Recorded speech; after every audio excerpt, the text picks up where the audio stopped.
Hey everybody, my husband is off today and we are gonna have a date day at home. So I am going to make him some amazing steak.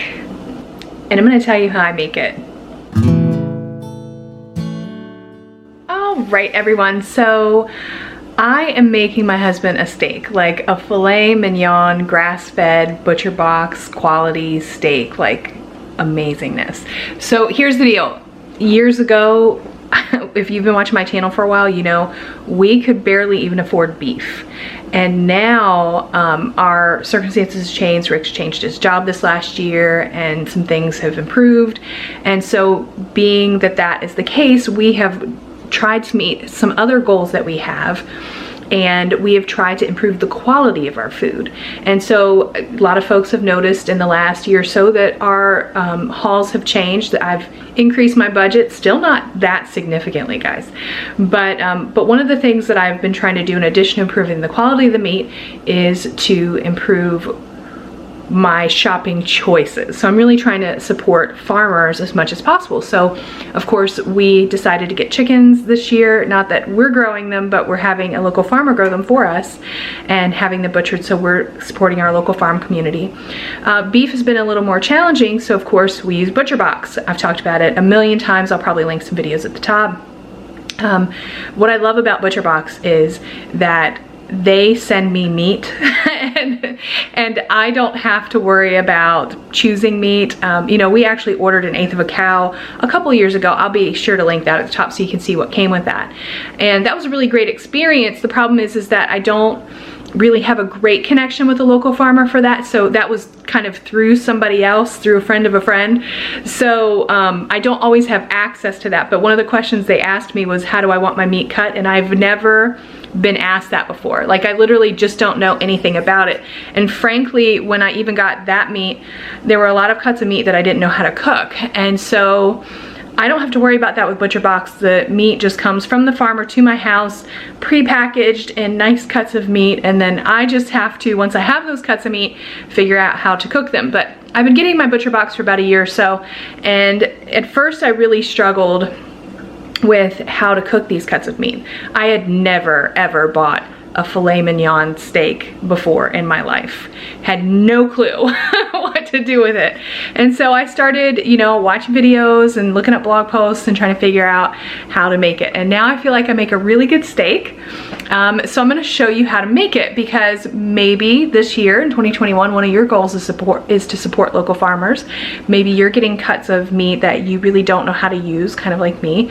And maybe you're thinking, how in the world do I cook this that's good? So I am going to show you what I do. And you can use this for really any cut of steak. The difference is the timing of it. Like if it's a thinner steak, then you would time it a little different just to make sure you're not overcooking it. So it's not complicated, it's super easy, anybody can do it. So I'm gonna share it with you and I hope that you like it. Okay, so here I have my cast iron pan and I have oiled it and I have it on a medium heat because it has to be warmed up first.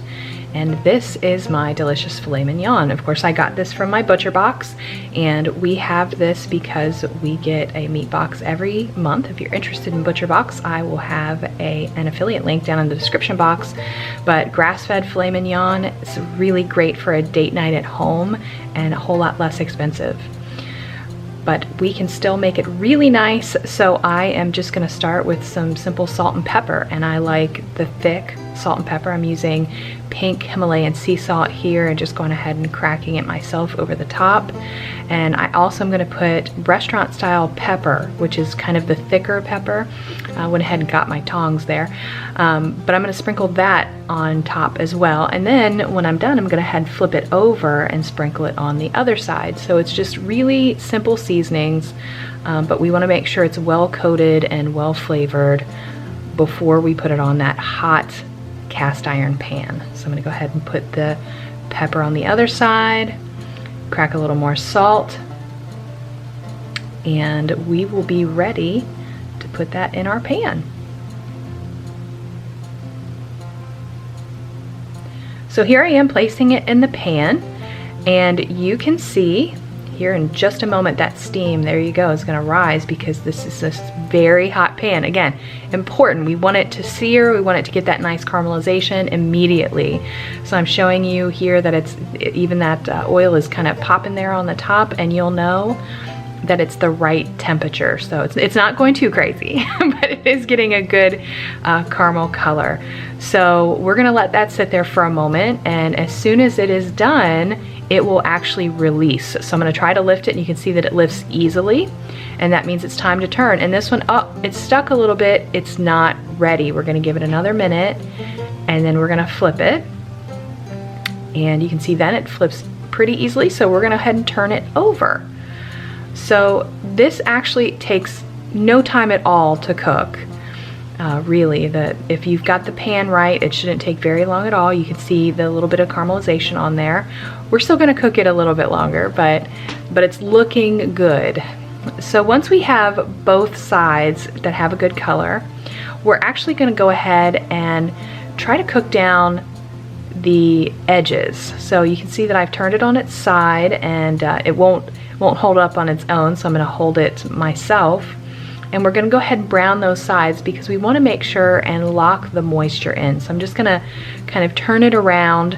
Not really the greatest camera angle, but I'm gonna turn it around and try to get the browning on all sides just to make sure it's nice and cooked and we can keep those juices in.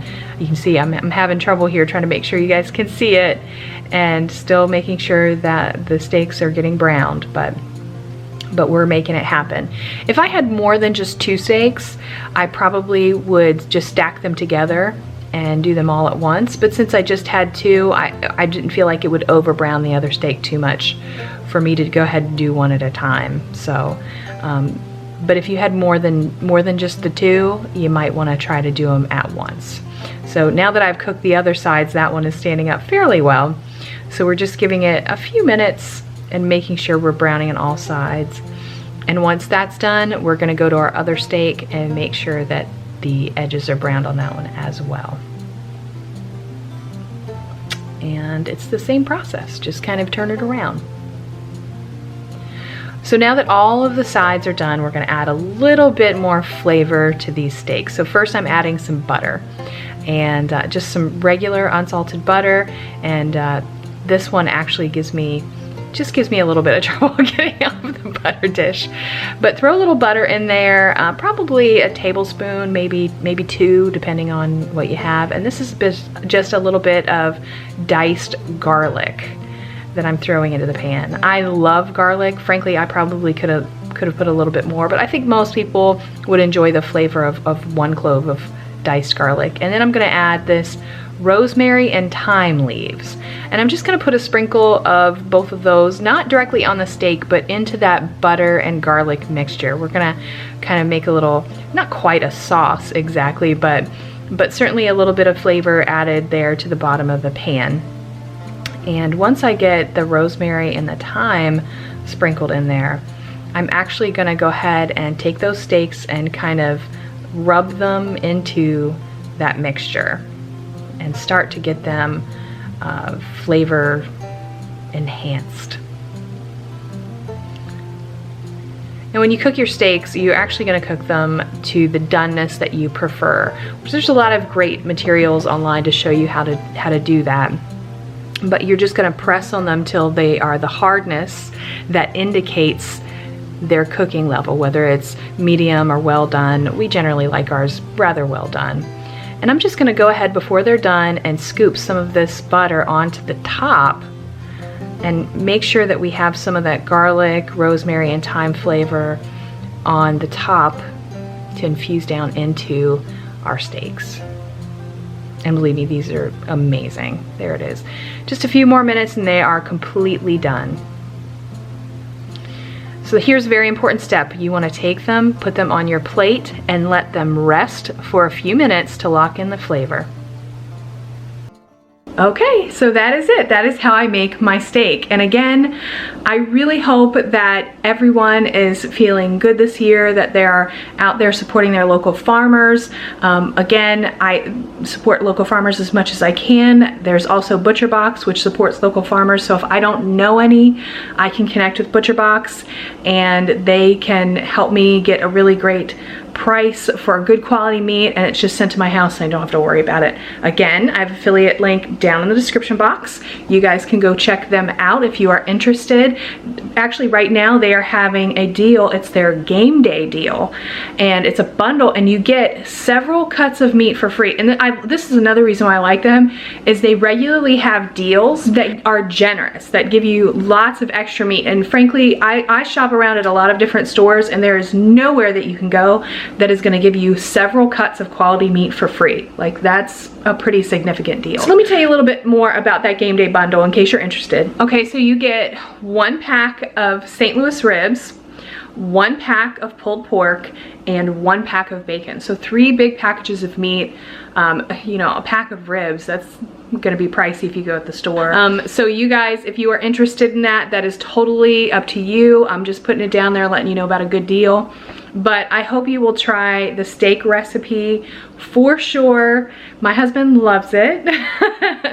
he loves every time that I make it, and so it's really good for us to have a date day at home and special occasion sort of thing. And it's, I tell you what, get me a ButcherBox and keep it in the house and having fancy things. It's a lot cheaper than going out to a fancy restaurant, and I know how it was cooked, and we can just have some quiet time alone. And who's going to a restaurant nowadays, you know what I'm saying? So have a little fanciness. Valentine's Day is coming up. Do this for your husband. I bet you'll have a nice Valentine's Day. So anyways, it's my little Valentine's Day tip for you. So all right, you guys have a great day. Thank you for hanging out with me, and I'll see you guys next time.